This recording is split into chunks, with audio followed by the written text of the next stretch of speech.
تو جنہیں قرآن نے کہا ہے السابقون الاولون، جو سب سے پہلے ایمان لانے والے صحابی، اور ان میں بھی حضرت سیدنا صدیق اکبر رضی اللہ تعالیٰ عنہ کے بارے میں حضور نے فرمایا کہ میں نے جسے بھی دعوت اسلام دی، کسی نے گھنٹہ سوچا، کسی نے ایک دن غور و فکر کیا، کسی نے ہفتہ کیا، کوئی مہینہ بھر سوچتا رہا، کوئی پرکھتا رہا، دیکھتا رہا، جانچتا رہا، فرمایا ابو بکر وہ خوش نصیب ہیں جنہیں میں نے ادھر دعوت اسلام دی، ادھر بغیر سوچے ہر میں ایمان میں داخل ہو گئے۔ یہ مقام حضرت سیدنا، پھر آپ کی دعوت پر حضرت عثمان غنی، حضرت سیدنا طلحہ بن زبیر، حضرت بلال اور دیگر اجل صحابہ کرام آپ کی دعوت و تبلیغ پر حلقہ بگوش اسلام ہوئے۔ حضرت سیدنا صدیق اکبر رضی اللہ تعالیٰ عنہ کے والدین کے حوالے سے آتا ہے کہ ان کی اولاد نرینہ نہیں بچتی تھی، اور ویسے بھی یہاں میں عرض کروں، یہ جو 18 کی بیماری ہے اس کا پرابلم ہی ہے، یہ آج بھی چلتی ہیں خواتین کے یہاں، کہ جب ایسا حمل ہو کہ جس سے مؤنث پیدا ہونی ہو، یعنی بچی پیدا ہونی ہو، تو وہ حمل پایا تکمیل کو پہنچتا ہے، اور جس سے مذکر پیدا ہونا ہو، بچہ پیدا ہونا ہو، وہ حمل جو ہے وہ مس کیرج ہو جاتا ہے یا پرابلم ہو جاتی ہے، یا بچہ پیدا ہو کے فوراً فوت ہو جاتا ہے۔ 18 کی ایک بیماری ہوتی ہے، یہ آج تو اس پہ بہت تحقیق ہو چکی۔ تو آپ کے والدین کا بھی یہی پرابلم تھا کہ ان کی اولاد نرینہ نہیں بچتی تھی، بچیاں بچ جاتی تھی۔ پھر انہوں نے منت مانی، جو ان کے ہاں کی تصور تھا، وہ کعبہ کی عظمت کو اپنے طریقے کے مطابق وہ مانتے تھے۔ تو انہوں نے کہا کہ اگر ہمیں بیٹا ملے، ہمارے ہاں بیٹا پیدا ہو، تو ہم اس کا نام عبد الکعبہ رکھیں گے۔ اللہ جل شانہ نے اس کی اپنی کاریگری، وہ ہر کسی کی سنتا ہے، وہ بڑا عظیم رب ہے۔ تو ان کے ہاں بیٹا پیدا ہوا، یعنی سیدنا صدیق اکبر پیدا ہوئے، تو انہوں نے نام عبد الکعبہ رکھا۔ جب آپ دائرہ اسلام میں داخل ہوئے تو نبی پاک صلی اللہ علیہ وسلم نے آپ کا نام تبدیل فرما کر آپ کا نام عبداللہ رکھا۔ ایسے بہت سارے نام رکھے ہمارے ہاں بھی، اچھا ہمارے ہاں ایک ہی ہمارا معیار ہوتا ہے، یہ ایک ہی چیز پہ نظر ہوتی ہے، بس نام یونیک ہونا چاہیے، ایسا نام نہیں ہونا چاہیے جو کسی اور، نہیں، یہ معیار نہیں ہے۔ معیار یہ ہونا چاہیے کہ نام خوبصورت ہونا چاہیے، بامعنی ہونا چاہیے، یا انبیاء کے نام پر ہو یا حضور کے اصحاب کے نام پر ہو۔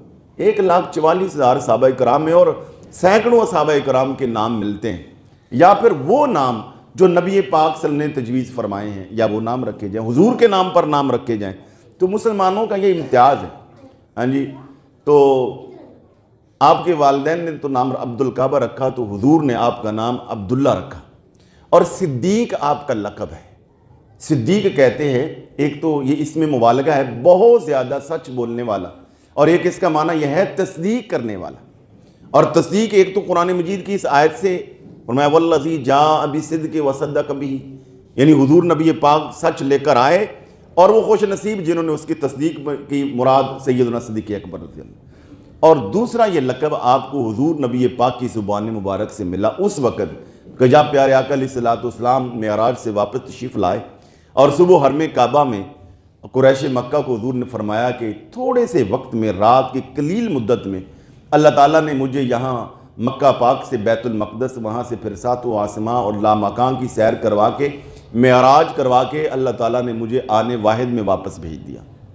انہوں نے تو پشور ڈال دیا۔ وہ یہ جانتے تھے کہ صرف بیت المقدس سے 1 ماہ تیز ترین گھوڑا سفر کرے، 1 ماہ جانے کے لیے چاہیے اور 1 ماہ آنے کے لیے چاہیے، صرف بیت المقدس ہی نہیں جایا جا سکتا، اتنا بڑا آسمان، پھر دوسرا، پھر تیسرا اور ساتواں آسمان، یہ کیسے ہو سکتا ہے؟ تو وہ یہ سارا عقل پہ ہی وہ گھوڑے دوڑاتے تھے نا، مگر انہیں نہیں پتا تھا کہ اللہ تعالیٰ نے انبیاء کو معجزے عطا فرما رکھے ہوتے اور معجزہ عقل میں نہیں آتا، اولیاء کو اللہ تعالیٰ نے کرامتیں عطا فرما رکھی ہوتی اور کرامت بھی عقل میں نہیں آتی۔ وہ اس حقیقت سے ناواقف تھے، ان کے پاس اس کا علم ہی نہیں تھا، اور انہوں نے تو واویلا کر دیا، شور ڈالا کہ آج موقع ہے کہ سیدنا ابو بکر صدیق کو ان سے برگشتہ کیا جائے، ان سے دل برداشتہ کیا جائے۔ آپ بہت فہم و فراست والے تھے، پورے عرب میں آپ کو حکیم الطبع مانا جاتا ہے۔ ایک تو ویسے خاندانی طور پہ آپ رچ تھے اور امیر تھے، اور قریش کی ایک بنو تمیم ایک بہت بڑی شاخ تھی، بڑا قبیلہ تھا، اس میں سے تھے، اور آپ پڑھے لکھے لوگوں میں آپ کا شمار ہوتا تھا، مفکر قسم کے، مدبر قسم کے جو لوگ ہوتے ہیں ان میں آپ کا تھا۔ بلکہ آپ کا یہ جو آپ کی کنیت ہے، ابو بکر آپ کی کنیت ہے، وہ اس کی وجہ یہ ہے۔ ابو بکر آپ کو کس لیے کہا جاتا تھا؟ عرب کے اندر جو سب سے ٹاپ کی سواری تھی وہ اونٹ تھا، اور بوجھ کے لیے بھی اور سفر کے لیے بھی اس کو عرب کا جہاز کہا جاتا ہے۔ اس کو اونٹوں کے متعلقہ جتنے علوم ہیں، یعنی اونٹوں کی نسل، ان کی صحت، ان کی خوراک، وہ کیسی ہونی چاہیے، بیمار ہو جائے تو اسے کون سی دوا دینی چاہیے، اس حوالے سے پورے عرب میں جو سب سے زیادہ علم رکھتے تھے وہ سیدنا صدیق اکبر رضی اللہ عنہ کو۔ جوان تندرست قسم کا اعلیٰ نسل کا جو اونٹ ہے اسے بکر کہا جاتا ہے۔ تو آپ جانتے تھے کہ اعلیٰ نسل کا تندرست جو اونٹ ہے اس کی کیا کیا علامات ہیں، اگر وہ بیمار ہو جائے تو اس کا علاج کیسے کیا جائے، اس کے بڑے ماہر تھے۔ تو اسی وجہ سے آپ نے لوگوں نے آپ کا نام ہی رکھ دیا ابو بکر، یعنی اونٹوں کے باپ۔ مراد یہ ہے اونٹوں کے متعلقہ علوم کے باپ، صاحب علم و حکمت، صاحب دانشور تھے۔ اتنا بڑا دانشور آدمی ایک اس طرح کی بات کیسے مانے گا؟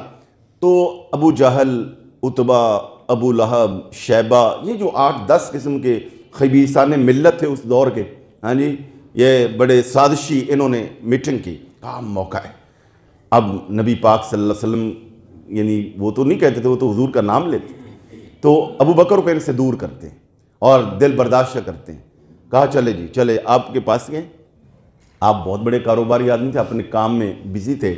کہا آپ کو اسپیشل ملنے کے لیے آیا یہ وفد، اور باتوں باتوں میں پھر کہا کہ اے ابو بکر یہ بتائیے کہ اگر کوئی کہے کہ میں رات کے تھوڑے سے وقت میں یہاں سے نکلا، بیت المقدس کیا، لامکان کے واپس آیا، اور مزے کی بات یہ ہے کہ جس دروازے سے گزر کے گئے وہ دروازے کا پھٹ ہلا، اس پہ جو کنڈی تھی وہ ہلتی رہی، پانی چلتا رہا، اور جس لحاف سے نکل کر گئے اس لحاف کی گرمی ابھی باقی تھی اور وہ واپس بھی آ گئے، ایسا ہو سکتا ہے؟ تو آپ نے فرمایا کوئی کہے تو ایسا ظاہر ہے کہ نہیں ہو سکتا، یہ تو عقل میں بات نہیں آتی۔ تو وہ بڑے خوش ہوئے کہ واہ، آج تو یہ ساتھ چھوڑ دیں گے چونکہ یہ بات عقل میں آنے والی نہیں۔ تو کہا پھر آپ جنہیں صاحب کہتے ہیں، جنہیں آپ سید کہتے ہیں، اپنا آقا کہتے ہیں، اور جنہیں نبی برحق مانتے ہیں، یہ دعویٰ ان کا ہے۔ آپ اسی وقت رنگ متغیر ہوا، جلال میں آئے۔ فرمایا ظالموں، تم نے سوال کیا تھا کہ کوئی کہے، فرمایا کوئی کہے تو ایسا نہیں ہو سکتا، میرے آقا کہے تو 1000 بار ایسا ہو سکتا۔ نبی کی شان اور عظمت کی بات فوراً تصدیق کر دی۔ اس تصدیق پر نبی پاک نے آپ کو فرمایا ابو بکر انت صدیق اکبر، آپ آج کے بعد امت کے سب سے بڑے صدیق اکبر۔ نبی پاک نے فرمایا اگر کوئی چیز ایمان کو تولنے والی ہو نا، کوئی ایسا میزان ہو جو ایمانوں کو تولے، ہر بندے کا ایمان ہے، فرمایا ساری امت کے ایمان کو ایک جگہ پہ جمع کر دیا جائے، ایک پلڑے میں رکھا جائے، ساری امت کے مومنین کے ایمان کو، مومنین کے ایمان کو، کالے منہ والوں کے ایمان کو نہیں، یعنی جو آپ کی ذان پر تان و تشنیع کرتے ہیں ان کے ایمان کی بات نہیں ہو رہی، مومنین کے ایمان کی بات ہو رہی۔ حالانکہ یہ شامل ہی نہیں اس میں، مومنین کے ایمان کو فرمایا، یعنی جو آپ کے بارے میں تان تشنیع کرتے ہیں، انگلیاں اٹھاتے ہیں، وہ اس میں شامل نہیں۔ مومنین کے ایمان کو ایک پلڑے میں رکھ دیا جائے، اور فرمایا دوسرے پلڑے میں ابو بکر کے ایمان کو رکھ دیا جائے، ابو بکر کے ایمان کا پلڑا بھاری ہے۔ یہ شان ہے حضرت سیدنا صدیقہ کو۔ حضرت سیدہ عائشہ صدیقہ رضی اللہ تعالیٰ عنہ فرماتی ہیں ایک دن رات تھی اور آسمان پہ بڑے چمکتے دمکتے ستارے تھے اور جگمگ جگمگ کر رہے تھے، تو حضور تشریف فرما تھے، لیٹے تھے، تو میں نے عرض کیا یا رسول اللہ، کوئی ایسا بھی آپ کا صحابی ہے یا آپ کا امتی ہے جس کی نیکیاں آسمان کی ستاروں جتنی ہو سکتی ہیں؟ اچھا، جب یہ حدیث پاک میں پڑھ رہا تھا تو میں غور کر رہا تھا کہ دیکھو یہ بھی مسلم معاشرے پر ایک دور گزرا ہے کہ جس معاشرے کی خواتین کو بھی نیکیوں کی اتنی فکر ہوتی تھی، نیکیوں کے بارے میں غور و فکر کرتے تھے۔ آج تو حقیقت بات یہ ہے کہ بہت ساری خواتین سمجھتی ہیں نماز پڑھنا تو کام ہی مردوں کا نا، یہ ہمارا کام ہی نہیں، ہاں جی یہ مردوں کا، الا ماشاءاللہ ابھی تک یعنی ایک تعداد وہ موجود ہے الحمدللہ جو تہجد بھی نہیں چھوڑتی ہوں گی، جو نماز بھی پڑھتی، مگر اکثر کی بات کرتا ہوں، الحکم للاکثر، عورتوں کی اکثریت جو ہے نا وہ اس سے نہیں، مطلب وہ سمجھتے ہیں شاید ہمارا کام ہی ہے ناشتہ بنانا، کھانا بنانا، بچوں کا، نہیں، یہ سارے کام کریں، اس کے ساتھ ساتھ نماز فرض ہے، جتنا جس طرح مرد پر نماز فرض ہیں اسی طرح عورت پر بھی نماز فرض ہے. اور مردوں کو بھی چاہیے کہ جس طرح ابو بکر، عمر، عثمان غنی، علی پاک، صحابہ کرام جس طرح ان پر نماز فرض تھی نا، ویسے ہی مجھ پہ اور آپ کی بھی نماز فرض تھی. کسی صحابی نے کبھی کوئی بہانہ لگا کر نماز نہیں چھوڑی، کبھی کوئی بہانہ لگا کر. علماء کہتے ہیں کہ اگر کسی وقت نماز کو مؤخر کرنے کی گنجائش ہوتی تو وہ کربلا کا میدان تھا. کس قدر آپ اندازہ لگائیں آزمائش تھی، کس قدر وہاں پہ پردیس تھا، کتنا مشکل مرحلہ تھا.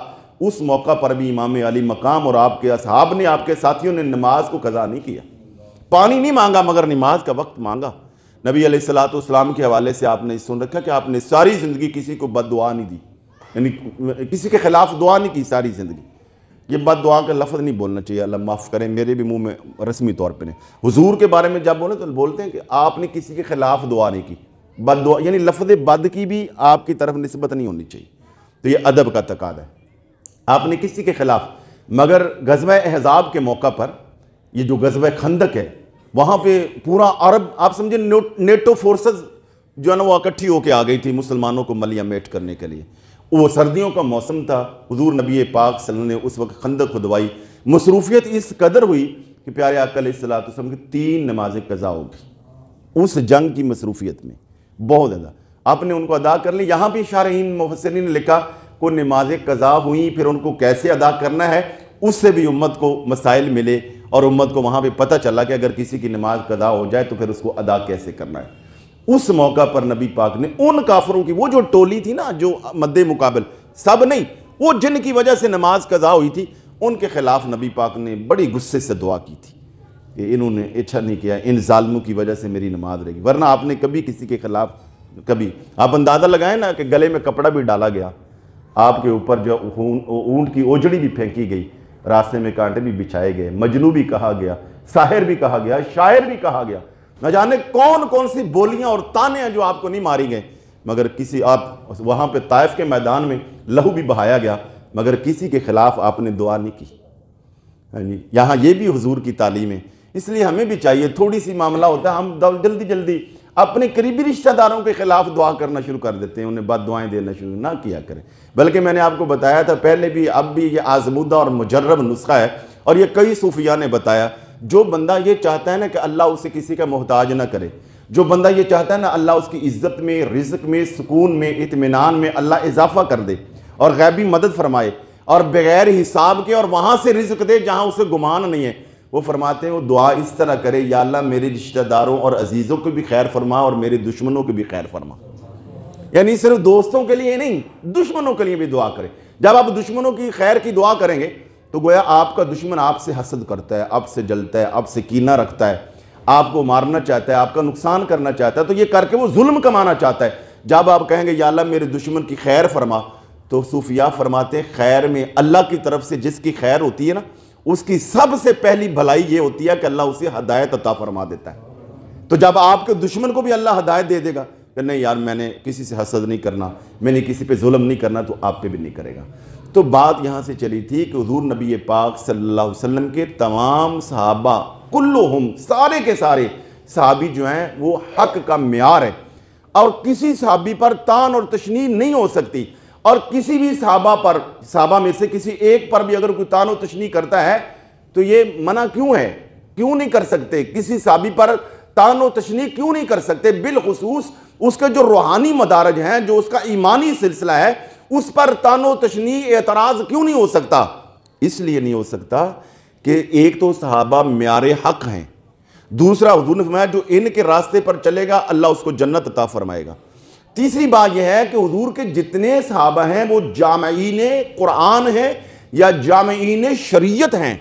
یعنی کسی نہ کسی صحابی نے، قرآن پاک پہلے مختلف تھا، کہیں کھجور کے ٹکڑوں پر تھا، پتوں پہ تھا، کہیں اونٹ کی چوڑی ہڈیوں پہ لکھا تھا، کہیں کپڑوں پہ لکھا تھا، کسی کے پاس 2 آیتیں تھی، کسی کے پاس 10 آیات تھی، کسی کے پاس 1 سورہ پاک تھی، کسی کے پاس، یعنی مختلف ٹکڑوں میں تقسیم تھا. پھر سیدنا صدیق اکبر رضی اللہ تعالیٰ کے دور پاک میں آپ نے جید صحابہ کرام، انہیں کہتے ہیں عباد اللہ اربع، یعنی 4 صحابہ تھے، اتفاق یہ کہ چاروں کے نام عبداللہ تھے تو انہیں عباد اللہ اربع کہتے ہیں. ہاں جی، تو وہ جن میں سے حضرت عبداللہ بن مسعود بھی ہیں. ہاں جی، یہ اس طرح کے 4 صحابہ کرام تو جو حافظ بھی تھے اور جو فقیہ بھی تھے، جو حضور کے پاس زیادہ رہنے والے تھے، ان کی ڈیوٹی لگائی کہ تم لوگوں سے قرآن پاک انہیں کہو لے کے آؤ، جس کے پاس جو آیت ہے۔ وہ ایک پورا ایک نظام بنایا گیا، پھر وہ ساتھ گواہ بھی لے کے آتا تھا، پھر وہ بتاتا تھا، ساتھ گواہ بتاتے تھے کہ ہاں یہ آیت جب اس نے حضور سے سنی تھی تو ہم بھی ساتھ اس کے پاس تھے۔